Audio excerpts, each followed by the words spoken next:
we've seen a ton of volatility in stocks and financial markets as of late. And there's been a ton of talk of inflation. This comes after several years of stocks just killing it, a lot of high growth names making a ton of money. And then you have the backdrop of Russia and Ukraine. So for the first part of the podcast, we're going to bring in Chuck Carlson to briefly talk about markets, inflation, the volatility, and how a potential Russian-Ukraine incident could impact markets. And then I'm going to bring on Jeff McCausland, CBS Radio's national security consultant, and we're going to talk about the nuts and bolts of what's going on between Russia and Ukraine, and we're going to kind of delve into the military aspect of all of this. So we got a great show ahead of us. We're talking markets. We're talking potential military action between Russia and Ukraine. I'm Andy Giersher, and this is Gains.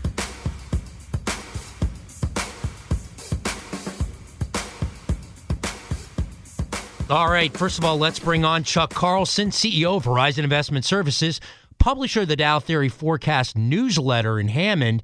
He's also author of Winning with the Dow's Losers. Well, Chuck, always great to have you on the Gains podcast. Yeah, thank you, Andy. Thanks for having me. Always a pleasure. The tensions between Russia and Ukraine, as of this taping, have cooled off a little bit. The market reacted. The stock's up, the Dow was up 400 or 500 points for the session, a little bit of a relief rally here. But that's why I wanted to bring you on today during times of potential conflict. We definitely see markets get a little edgy, and I wanted to just get your take on things. I mean, where are you seeing things right now? Well, on the one hand, it's always nice to see kind of a move upward. I think I've mentioned to you before that I'm always a little concerned when you have 300, 400, 500 point moves in either direction. Those just aren't the types of moves that are indicative of a market that's an investor's market. It's more of a trader's market. So, it's good to see the market go up. But if in fact this was a relief rally based on tensions cooling, at least for a seemingly cooling, they could fire right back up in about, as soon as you and I get done with this interview, and you could see, tomorrow the market pull back. So I wouldn't be basing an investment program around what's going to happen in the Ukraine. I think today, for example, you got a relief rally, but my guess is that was a lot of it was kind of short driven, where there's a lot of money that's gone on the short side here in anticipation that there is going to be an invasion, and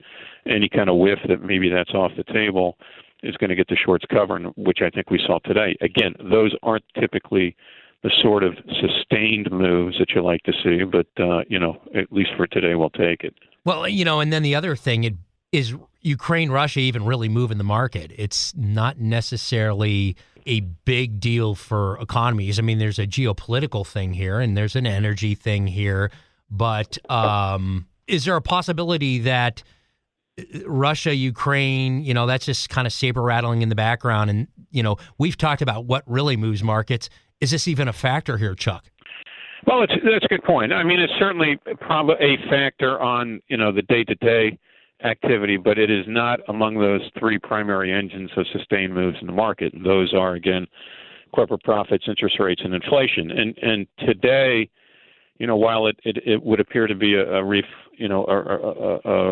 rally driven by kind of short covering, perhaps there's an element to it where, we had a PPI number that was incredibly hot from an inflation standpoint. And some of the thinking may be, that number has to represent a peak. I mean, it's not that, that number is not sustainable either. And so maybe we're getting, at least the thinking today might have been maybe we're getting closer to a peak in inflation. And, that's always something that's strange for investors. It's like, geez, this reading comes out and it's awful, and the market goes up. Well, again, the market's forward looking, and perhaps the market is discounting the future and discounting the worst and saying, right now we are seeing the worst from an inflationary standpoint. This is not sustainable. And, 6 months from now, inflation is not going to be where it is right now. Perhaps that was another factor driving the market. Again, and you bring this up, it's always kind of dicey to try to ascribe one major reason to why the market does anything on a daily basis or weekly basis or monthly basis. And again, while the Ukraine-Russia issue is an issue, will impact volatility, the more important issue from a longer-term perspective for the market is what's going to happen with inflation and interest rates. And in fact, if they are peaking or the market is discounting that they're close to peaking, that's potentially good news for the market 6 months hence. Have you had any calls from clients that are concerned about the Russia-Ukraine thing? And the other thing is, in a situation like this, which is going on, saber rattling, that kind of thing, and are you doing anything different? That's another thing, or are you just kind of just a wait and see, or you're watching other things? I mean, what's the move here? Yeah, we're not. We haven't done anything to reflect what's going on in Russia because I don't think it's the type of situation that, other than kind of very short-term volatility, is something that ultimately drives the market in a major direction one way or the other. So we haven't changed course at all based on that. When we change course, it's when we get a signal from the market that to do so, and that signal comes through the prism of, as you know, the Dow theory. So, what we continue to watch is the Dow theory still on a bull market signal? Are we still holding those previous significant lows in the Dow Industrials, which are 3422.04? That point is, top of mind for us, and and that's kind of the beauty of having a process and a system. Now, having said that, these things are not 100% foolproof, and they do make mistakes. But the questions you ask is Russia and Ukraine going to be a bigger factor for the market? Is inflation going to be a bigger concern for stocks? Are interest rates going to rise to a point where they start, fixed income starts pulling money away from equities? All those things, I don't know for sure, but I'm willing to bet on what the market tells me, and the market will tell me that through the prism of the Dow theory. If, in fact, those lows in the industrials are taken out on a close, then that tells me that, there's some problems going to be out there, and maybe all of the above are going to be a problem for this market. But so that's kind of, we let the market kind of tell us the story, and it hasn't told us a bearish story just yet. We talk about this often. I mention it, that we look at the charts and find those levels and then just let the news fill in the dots, because that's how it often happens. Yeah, really. Yeah, I mean, it amazes me. So in a lot of ways, you're not really using this Russian-Ukraine thing to dictate. You're sticking with your plan, which is great advice. If something happens, we often, say Russia partially moves into Ukraine, markets get spooked, and there's some kind of sell-off, knee-jerk reaction. In that case, and I've said this before, I'm going all in, triple long. That stuff almost always snaps back, especially in a geopolitical thing in Europe. What's your thoughts on that? I mean, if you saw a knee-jerk reaction because the news got a little frothy and the market sell off, do you, like me, see this as just a great buying opportunity and to just jump in hardcore? It may be, with the caveat that if the low in the Dow Industrials hold, then yes, I would feel more comfortable buying on these sorts of things. If, on the other hand, that low gets taken out on a close, then that indicates to me that there's more bubbling here than just a Russia invasion of the Ukraine. That may be the least of the market's problems. So, that's interesting. That's interesting. Yeah. So it's still, and I guess this is the message from you today is, and we've talked to you about, the things that you use to come up with a plan. You're very, very disciplined. Stick to the plan, chart the markets, let the news items fill in. Explain. Yeah, let the market weigh the import of these news items and these developments. Don't try to make some judgment, because the market does a pretty good job of rating and evaluating these sorts of things. And so, I'd rather kind of see what the market says about their import. If in fact you get Russia charges into the Ukraine and the market goes down, 700 points in a day, but it holds that low, then, see what happens on the following day. If it looks like it's going to hold that low, maybe do some buying. If on the other hand the market takes out that low like a hot knife through butter, that probably is an indication that there's more negatives to the story here, and maybe don't be kind of jumping in with both feet because there may be some further weakness here. So yeah, I mean, ultimately we're going to let that kind of tell the tale. Just to give you an idea, we're pretty fully invested right now.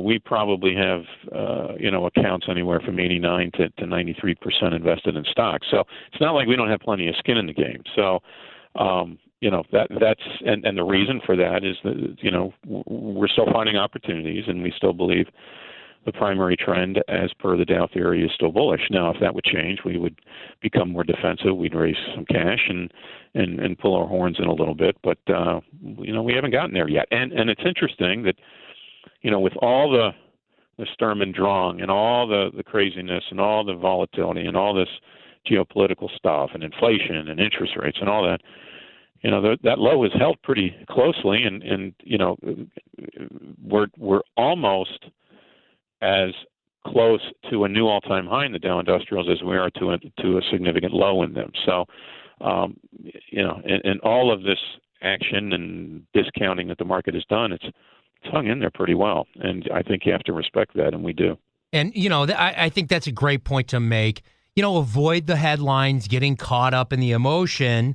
Follow the Dow theory. And as you mentioned, too, yes, that lower level had been breached several times during the trading session, but then it never closed below those. So real quick, as we're wrapping up today's Gains podcast, we're going to, get into the nuts and bolts of a potential invasion of Russia into Ukraine with military expert Jeff McCausland here in a second. But as we're wrapping up the stock market portion of today's Gains episode, hit on those key levels that we're watching. So get a piece of paper right now. We'll give them a second and a pen. All right. Now, Chuck's going to give you these levels on the top side and the bottom side that we're watching. And we're not looking at headlines. We're looking at market levels. Go ahead, Chuck. The important point on the downside for the Dow Jones Industrial Average is the December 1st closing level of 34,022.04. So that number is 34022.04. Now, for the Dow, for a reconfirmation of a bull market, again, we're in a bull market, but it's always nice to see reconfirmations of those trends. You would first need the Dow Jones Industrial Average to go back above its previous high, which is 36,799.65. That would be, a real nice development. And again, we're not all that far from that level. The other issue that you would need to see, though, is a reconfirmation of a new high in the Dow Jones Transportation Average, and that's the one that's a little stickier because it's significantly higher than where the transports sit today. That high is 17,039. So, and you've seen this, Andy, time and time again. It's just when you think the transports are kind of out of the game, they can put points on in a huge hurry. We've seen it many, many times. They'd be left for dead, and then all of a sudden they've caught up. Yeah. So that's kind of on the upside what you would need. But most importantly for the short term is, will the Dow the industrials be able to hold that low? And that low again is 34,022.04. That's the low, and it needs to be held. And if it's going to go through it, it needs to go through it on a close. Trust the system, trust the method you're using, and I guess discipline is key because it's easy to get caught up in all the emotion, huh, Chuck? Oh, sure. Yeah. I mean, when the markets are moving around and you're losing money and or at least the value of your portfolio has come down, and that's kind of, that angst is kind of doubled when you think about, people kind of are anchoring on the big gains that they've had in the last few years, particularly last year. and the the human emotion says, I don't want to lose those. So you tend to be reactive to these sorts of declines.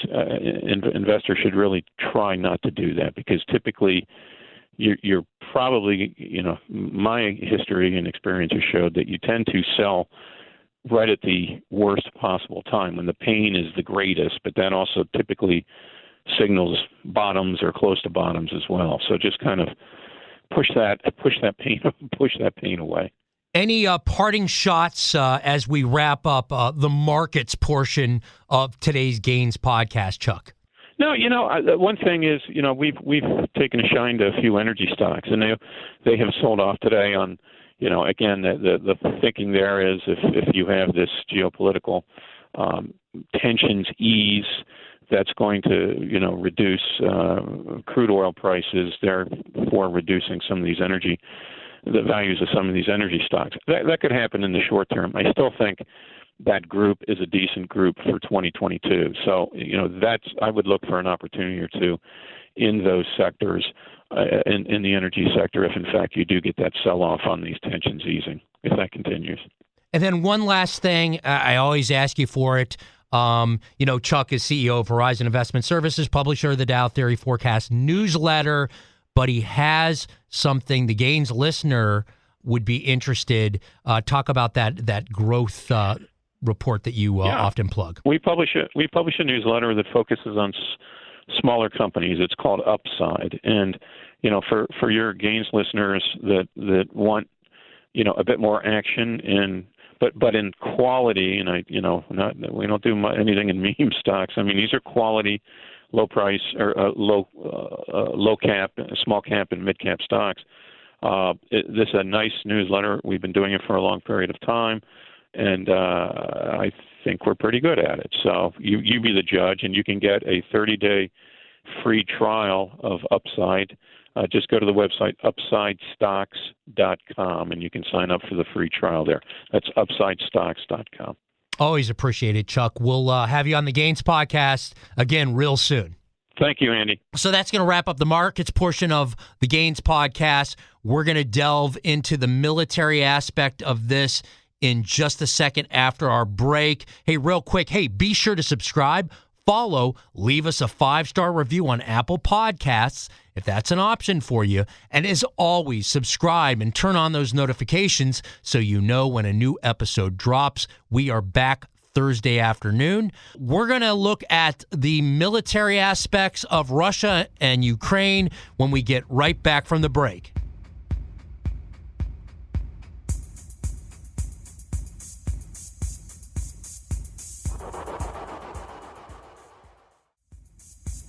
Okay, so we're going to take a look at Russia and Ukraine, and I'm bringing on a military expert, Jeff McCausland, retired U.S. Army colonel. He's also CBS Radio national security consultant. He's also author of the book Battle Tested, Gettysburg Leadership Lessons for 21st Century Leaders. So, Jeff, real quick, before we get into Russia and Ukraine, I wanted to ask you about your book, Battle Tested, Gettysburg Leadership Lessons for 21st Century Leaders.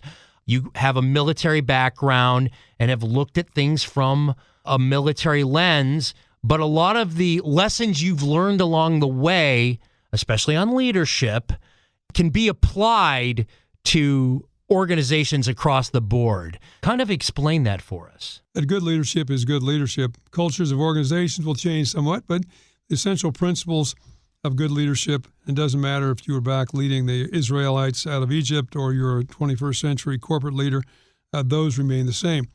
And second, I think people tend to learn better if you use a story that connects concepts which are common across organizations to that discussion. And so I use these historical case studies, again, as in the book, using the Battle of Gettysburg to examine that.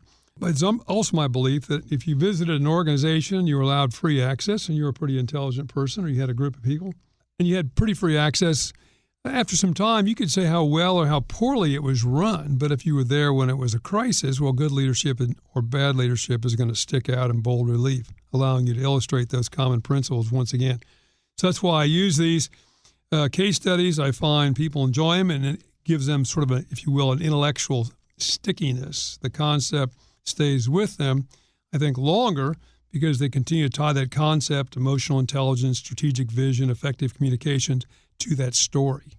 Give us a specific example when you've tied a particular battle or military event to a leadership skill. Explain that. Sure. Well, let's use the attack on Pearl Harbor because most people are pretty familiar with that. If you'd had a breakfast, I have often said, the morning of December 7th, 1941 in Washington, D.C. Washington's about 6 hours time earlier in the day than in Hawaii. And you were the chief of naval operations, and you had every admiral in the Navy at that breakfast. And if you said that assembled group of people, what is our brand? When you think about the Navy, what comes to mind? What picture kind of pops to your head, which all organizations need to think about periodically? I'm confident every person there would have said the battleship. The battleship. That's the picture in my mind, the battleship. And if you went on to Honolulu at 7 o'clock in the morning, the attack would begin at 8. At 7 o'clock in the morning, that was probably true for the vast number of sailors in that particular area. By 10 o'clock in the morning, that was no longer true because what we had shown was that piece of technology now has been overcome by advances in technology. And that's what all of us struggle with, is trying to integrate technology into making organizations effective, but also being on the outlook where new technologies might need to be integrated for overall organizational effectiveness. And then finally, use Pearl Harbor for a second, the power of assumptions. You know, it's fascinating, Andy. If you look at the 9/11 Commission report and the executive summary, one of the things they talk about for the 9/11 report was this was a failure of imagination for 9/11. We could not imagine a handful of guys would learn how to fly a plane, hijack several, and try to crash them into the Capitol. Well, the same is true once again back in Pearl Harbor. No one could imagine the Japanese would do that. No, they weren't sitting on their hands. They were preparing for war, but we were going to go to war. The war wasn't coming to Hawaii. So again, all organizations have to do what? We all live off of implicit and explicit assumptions. As a leader, every once in a while, you got to step back and say, are those assumptions for my organization still valid? You know, that Pearl Harbor example, you mentioned the morning before the attack, that branding would have been the battleship. Exactly. After that attack, what was the branding?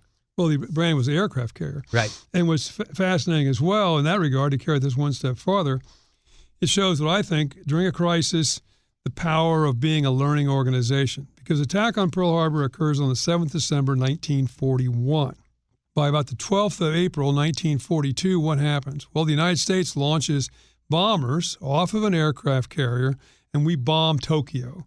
Now, we'd never done that before. Is that when they went and then ditched the aircraft in China? Yep. That was the China Sea. Okay. The Doolittle raid. Yeah, Doolittle raid. The Doolittle raid. But we'd never done that before. So between December 7th, 1941 and early April 1942, we figured out how to do that. We had never launched bombers from aircraft carriers. So they went through all kinds of training, hand-selected crews, stripped the aircraft of a lot of the weight, practiced using yellow lines to mimic the size on a landing strip of an aircraft carrier, and we pulled that off. This is called resilience and being a learning organization. And then if you move ahead to June of 1942, now less than 6 months since the attack, what happens? Well, the Battle of Midway occurs, which is the most pivotal battle in the entirety of the war in the Pacific, at least. And in that particular battle, the battleships and cruisers that were part of both the Japanese and American fleet never got within gunfire range of each other. It is aircraft carrier against aircraft carrier. And in that regard, we sink 4 Japanese aircraft carriers, they sink 1 of ours. So it's clear that the paradigm has shifted and the brand is now quite different. Fast forward to today, we're talking Russia and Ukraine. Right. Exactly. I'll tell you, full disclosure, we talked about a month to 6 weeks ago. We did. Jeff, no surprise here. Full credit to you. When we talked literally well over a month ago, we talked about this particular day and we discussed where we are right now. And let's start there. What's the latest that you're hearing as Russia's right at the border with Ukraine? Well, at this precise moment, I guess there's good news and there's bad news. The bad news is Russian military forces continue to grow along the borders of Ukraine. It's estimated now the total forces the Russians may have arrayed, ground, air, sea, 140,000 or more. Vast majority of those along the eastern border of the Ukraine, but in the last couple of days, a major joint exercise has begun in Belarus, which is Russian and Belarusian troops, about 30,000 Russians, doing exercises scheduled to go until the 20th of February. And many people believe this not only offers Putin the opportunity to invade Ukraine from the north, but likely Belarusian troops would contribute to that particular invasion. Meanwhile, along the southern part of the Ukraine, the Black Sea, we've seen a dramatic expansion in Russian naval presence. There are up to 13 amphibious landing ships either in the Black Sea right now or due to arrive shortly. So they could, in fact, do an amphibious assault on the southern coast of the Ukraine, adjacent to Crimea, an attack from the south. Well, that's all going on. The Russians have now announced a major naval exercise in the Black Sea to include live fire drills, which has basically shut off the ports of the Ukraine, at least temporarily, and in essence blockaded the Ukraine. So they're now encircled on three sides. That's the bad news. Good news is there is still some suggestion that diplomacy perhaps has a path. And tomorrow we know Olaf Schultz, the Chancellor of Germany, who today is in Kiev, will go on to Moscow for direct meetings with Mr. Putin. We know over the weekend Mr. Biden spoke to Mr. Putin for an hour. President Macron of France spoke to Mr. Putin for an hour, recommending a diplomatic track. Whether that has any traction or not remains to be seen. Finally, there was a televised interchange between Putin and his foreign minister, Mr. Lavrov, in which Putin said publicly in the last 24 hours, is there any chance for a diplomatic, path here? And Lavrov supposedly said to him in that particular interview, yes, I think there is, and we should pursue that. But we can't do this in an endless way. The one thing the Russians have said, this cannot be a long, continuous diplomatic exchange.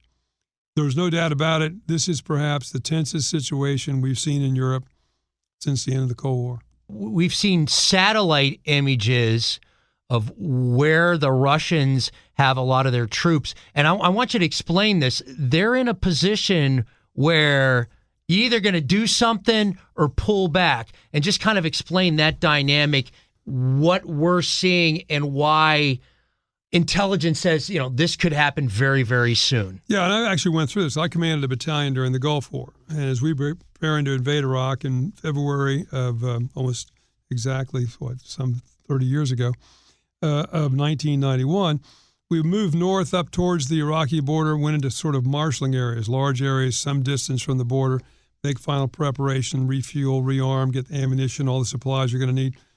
And then only a few days before the attack, we moved into what's called forward assembly areas. Forward assembly areas only being a few miles from the border.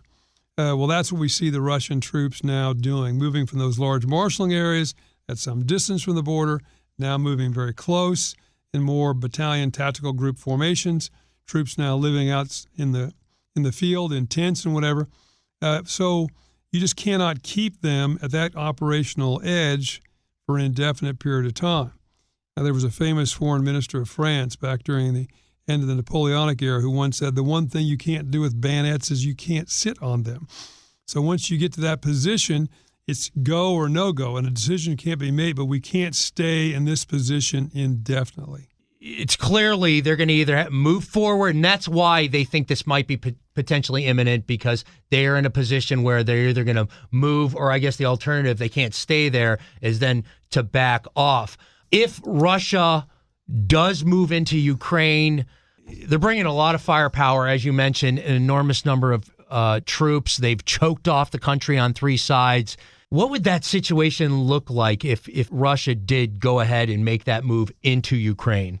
Well, to begin with, the Russians like surprise. In this case, they've given away strategic surprise because of the mounting of the force. They'll still want tactical surprise. When's the exact moment the attack is going to occur? Second, they want to go in hard. They want to go in fast. These are all principles of Russian military doctrine. They were principles of Soviet military doctrine. What does that translate into? An attack like this will begin, I would imagine, with a massive artillery, missile, close air support bombardment, which will try to crush the Ukrainian troops, or at least demoralize them before the advance begins. And then a rapid attack, using heavy armored forces, tanks, armored personnel carriers to try to move as quickly as they possibly can to envelop and destroy Ukrainian forces. Probably try to be in Kiev, the capital, which is about midway across the country, east-west, in a couple of days to get this over with fast. That being said, there are several different routes that they could take. I've seen up to 9. But in essence, I'd say it's sort of 3 ways they could go about this. One is try to take the entirety of the country. I actually don't think they will do that simply because I don't think they have enough troops to occupy the Ukraine.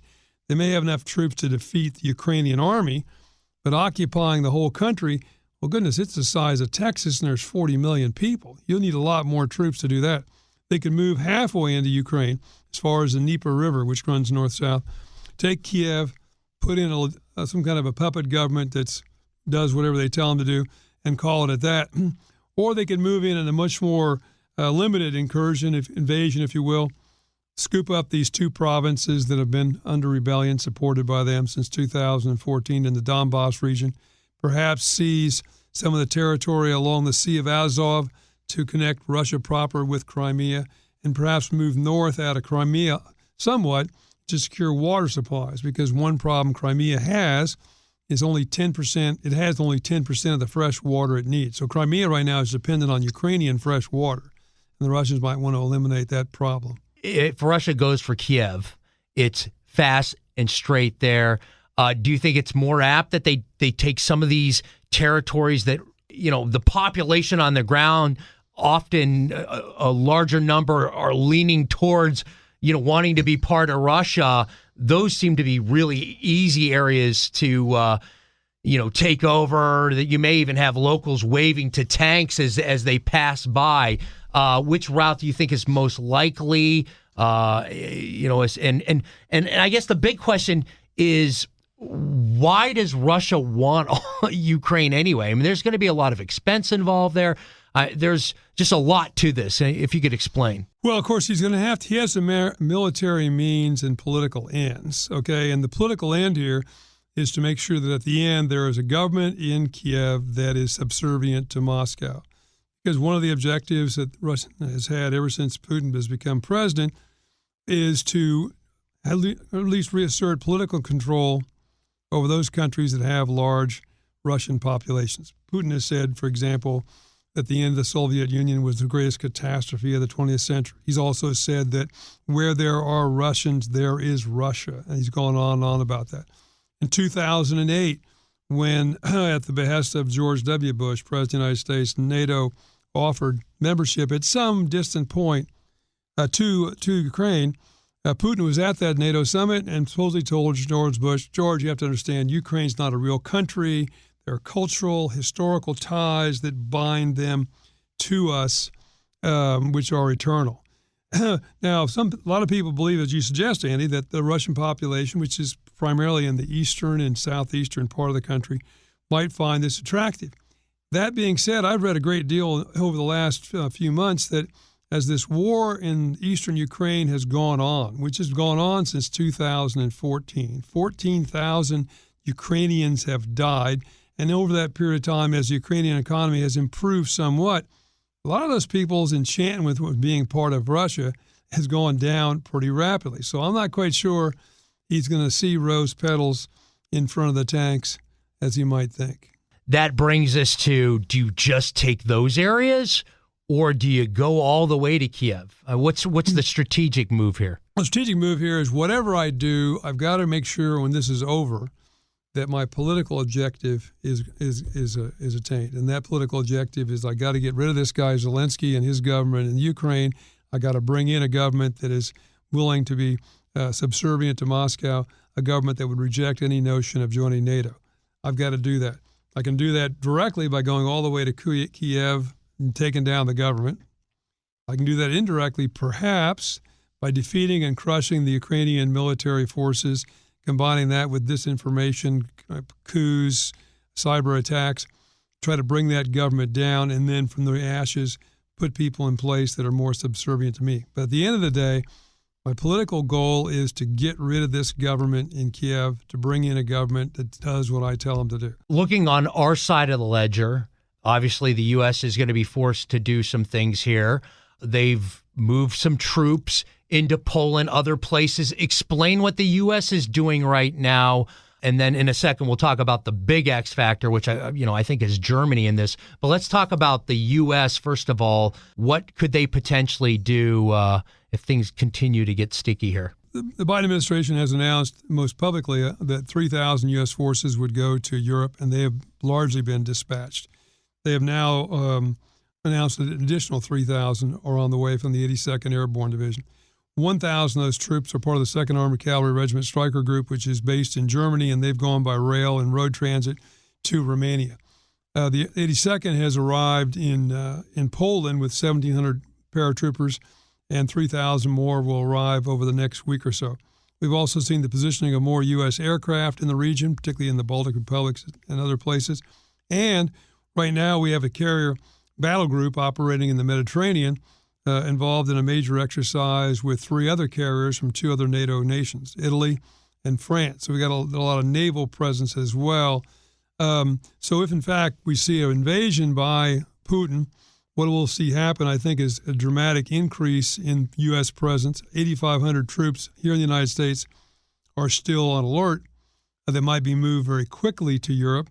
Obviously, they are not going, very explicitly by the administration, not going to Ukraine to fight in Ukraine.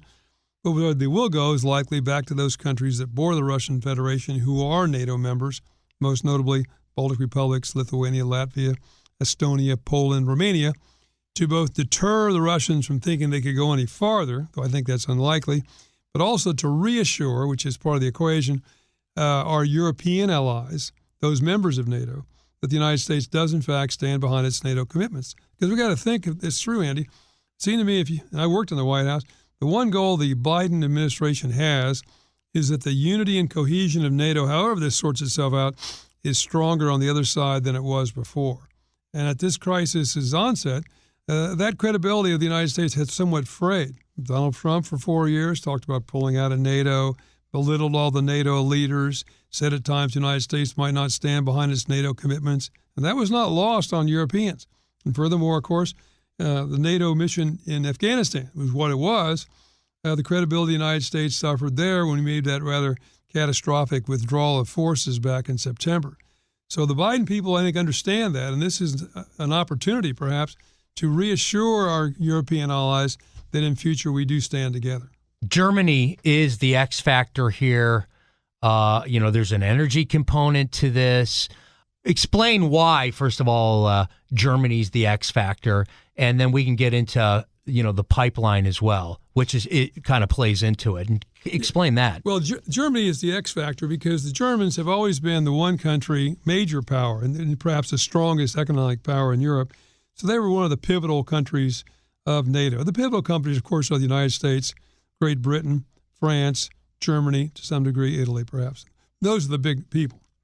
And they'd always been a principal player, but also had been the one that had been seemingly most interested, for historic reasons, for good relations between the Western Europe and Russia, as well as good relations with the United States. Don't forget, of course, it was the Germans, with guys like Willy Brandt back during the Cold War, who came up with concepts called Ostpolitik. We can have relations with the East, who pushed ideas of détente, who were very interested in a 2-track approach to the INF deployment of missiles in Europe for negotiations and arms control. So the Germans have always tried to be that sort of bridge. And then furthermore, if you're Putin, and you look out across the landscape of Europe, you might say to myself, well, goodness me, there's a fairly weak-looking group of European leaders out there. We've got Mr. Johnson in Great Britain, who is under terrible pressure right now, may have to resign over parties, of all things, during the corona pandemic. We've got President Macron, who's been in power quite some time, but he has to go for re-election in April, so he's right in the middle of an election campaign. And then we have Olaf Schultz, who is the new prime minister, or chancellor, I should say, of Germany, over a fairly weak coalition of 3 parties. And, of course, he's trying to replace Angela Merkel, who probably one of the longest-serving chancellors in German history and probably one of the strongest German leaders. So Putin, I think, may factor all that together in saying, the Germans are key here. And as we're speaking, Mr. Schultz is somewhere between Kiev and Moscow. He's supposed to be in Kiev on Monday of this week and go to Moscow on Tuesday. Going back to battle tested, let's use a historic example to what is occurring in Russia and Ukraine right now. Well, you certainly could. I mean, you could take a couple different ways. One might be a matter of strategic vision, though I don't want anybody to think that I'm comparing Vladimir Putin to Abraham Lincoln, but Putin has described a vision for Moscow, one we totally disagree with, that Moscow and Russia is a great power for historical reasons, has this responsibility to look over Russians wherever they are. He's articulated a vision for that, and from that also articulated a strategy, which has been to do various things. One is to undermine the legitimacy of the United States and liberal democracy. Two, drive fissures between us and our European allies. And number three, reassert that control over those particular countries.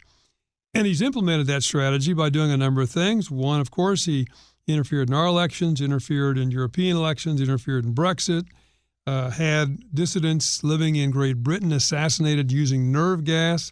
2008, he'll invade Georgia, take 2 provinces. 2014, invades the Ukraine. Well, let's flip that back and then compare it to Abraham Lincoln and Gettysburg, which I talk about in my book.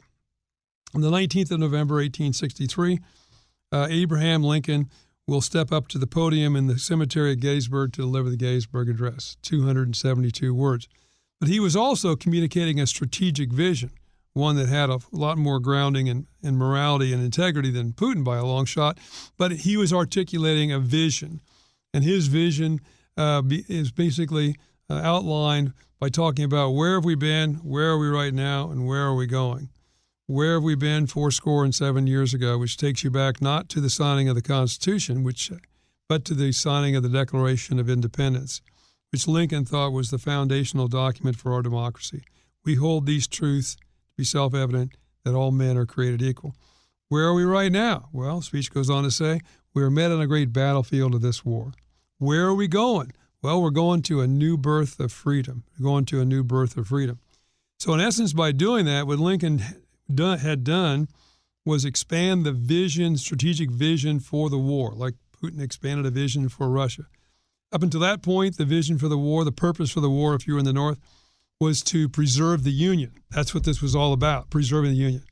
By that series of remarks, Lincoln was saying, yeah, it's still preserving the Union, but ending slavery now is a key also objective for this particular conflict. And of course, then he and his generals would articulate a strategy that would affect that militarily and then politically. Of course, once he got reelected, he would announce the 13th Amendment to the Constitution passed in early 1865 before his assassination, which would end slavery. So there's a clear plan and vision, and regardless of the organization, these are really key things to home in on. And just, again, hit those points that you made. All organizations have a vision and mission statement. What I find surprising to me is very few of them talk about it. And if you're in charge of the organization, these are the guiding direction for where you want this organization to move. So you need to talk about this a lot to get your people aligned, moving all in the same direction. How do you counter that when you're going up against a foe? You know, and since these art of war, if your foe is like that and is a good leader and has come out and laid out a vision that maybe his folks can get, on board with, how do you counter that? Well, you have to think it through very carefully. You have to remember one key thing I always say, and that is don't ever forget your adversary gets a vote on your plan. Okay? I like that. That's true. You do X, they can do Y. I don't care if that's a business competition or a military competition or a sports competition. We saw that last night in the Super Bowl, did we not? Right. We're going to shut down the Los Angeles Rams in terms of them being a running game, which they had known throughout the season. Great. You're going to do that? Then we're going to change our strategy in terms of our passing game. So we got to vote on your plan. So it's adjustment. That's the key thing is adjustments. We see that in sports. We see it across the board. All right. Well, as we're wrapping up here, any kind of final shots, parting shots here, and maybe even when this might go down. When are you seeing? I mean, this is looking very likely. We talked about before we even came in the studio, and as I even mentioned in the onset, we've talked about this for a month now, and you see this potentially going down very, very soon. So as we wrap up, what are we looking at here over the next couple weeks or days, weeks, and so forth? Well, to harken back to that discussion of battle-tested for a second, I always like to say leaders have to adapt, innovate, and overcome. And they've got to create a climate in which they encourage people in their organization to innovate and think different and to learn and overcome the changing environment like we've been doing for the last 2 years with the pandemic. When this is going to occur, well, obviously I hope and pray it does not, though I think that the probabilities are pretty doggone high that it will occur. I think the window is probably between sort of Wednesday of this week, frankly, and about the 21st or 22nd. Why that particular window? Because we've seen more and more of the troops now in these forward assembly areas. They can't stay there indefinitely, particularly in the winter months there in the Ukraine. The 21st on the outside. Why is that on the outside? Well, the Olympics end on the 20th. This joint exercise between Belarus and Russia is scheduled to end on the 20th. When that ends, the Russians have said, well, our troops will go home. Well, do they go home or do they head south or do they start building up assembly areas in Belarus? So that's why I think this is the most dangerous period of time. And you mentioned, again, we are seeing assembly areas currently, and you either got to move or back off. So that's a very telling thing. Well, we'll continue to have you on WBBM. Thanks for kind of holding our hands each week when we talk to you about this developing story. But hopefully things can work themselves out in a diplomatic way. But you're seeing a lot of evidence that kind of indicates this could happen in very soon. I'm afraid so, Andy, but we'll hope and pray that that does not occur and that saner minds will triumph. Thanks for joining us. I know you got to go. Hey, great to have you in the station and and it was good to have you spend a little time with us to explain this on the Gaines podcast. And again, many thanks to Jeff McCausland, retired U.S. Army Colonel, CBS Radio National Security Consultant. You got to check out his book, Battle Tested, Gettysburg Leadership Lessons for 21st Century Leaders. Check that out as well. That's going to wrap up the Gaines podcast.